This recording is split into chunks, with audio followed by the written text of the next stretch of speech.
So what if a bunch of seemingly random foreign policy moves, a spat with Canada, a new take on NATO, a big push for peace in Ukraine? What if they weren't random at all? Today, we're diving into a report that connects these very dots, suggesting they're all part of a deliberate shift in global strategy. Let's get right into it. And there it is. This is the big idea from the analysis we're looking at today. It argues that all these different foreign policy decisions are actually part of a much bigger plan, creating a quote-unquote new world order. But what does that actually mean in practice? Let's break it all down. Okay, so the first piece of this new world order puzzle, according to the source material, is a really big shift in how the U.S. is dealing with its closest friends. It seems like the old rules of partnership are being tossed out, and it all starts with a willingness to stir things up. So first up, let's look at the U.S. relationship with Canada. The source points to a couple of major friction points. First, there's this kind of mysterious U.S. project in Greenland called the Golden Dome. We don't have a ton of details, but we know Canada is not thrilled about it. The second, more public issue, is a really sharp disagreement over how much business Canada is doing with China. And this is where you can really see the break from traditional diplomacy. According to the analysis, this is the warning the U.S. actually gave to Canada about its trade with China. That is incredibly blunt language, the kind of stuff you almost never hear spoken between two of the world's closest allies. And how did Canada respond?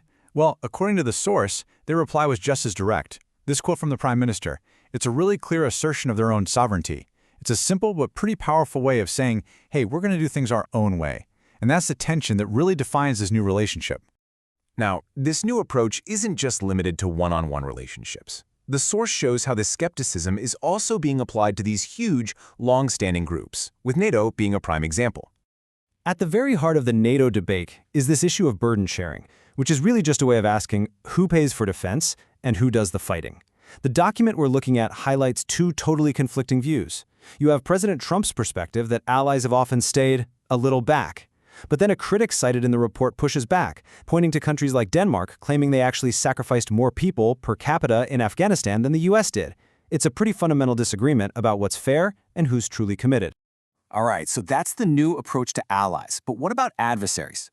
The analysis shows that while the approach to friends is becoming more confrontational, the policy towards enemies is even more direct, with a sharp focus on something called regime change, right here in the Western Hemisphere. The source uses the term regime change, which is a very, very direct foreign policy tool. It basically means you're actively trying to replace the government of another country.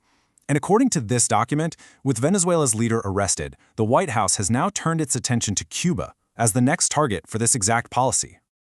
So what's the official reason for doing this? The report gives us this quote directly from the State Department. And the justification is pretty straightforward: national security. I mean, with Cuba being just 90 miles off the coast of the U.S., the stated goal is to make sure a friendly, democratic government is in charge there. Okay, so we've looked at how this new foreign policy reportedly deals with allies and with adversaries. The final piece of the puzzle, according to the report, is how it tackles active wars, specifically the war in Ukraine. And the strategy here seems to be all about direct, personal deal-making.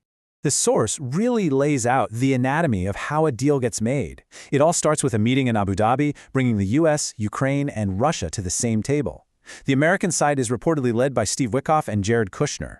The central belief that's driving all these talks is that both Putin and Zelensky are finally ready to strike a deal. And the whole thing boils down to a very simple philosophy. You have to get people in the room, because if you don't meet, nothing's going to happen. Right, so we've looked at all the individual pieces, a new way of dealing with allies, a super direct approach to adversaries, and this very hands-on style of deal-making. Now let's kind of zoom out and see how the report connects all these dots into one single coherent picture. So what are the big takeaways from this analysis? Well, it identifies four key hallmarks of this new foreign policy.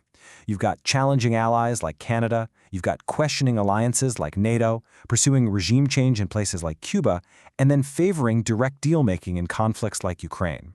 When you put them all together, these four pillars are what the source is describing as the very foundation of a new world order.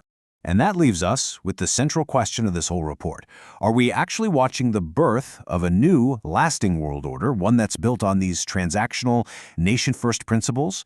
Or is this just a temporary earthquake, a dramatic disruption to a system that will eventually just settle back into its old ways?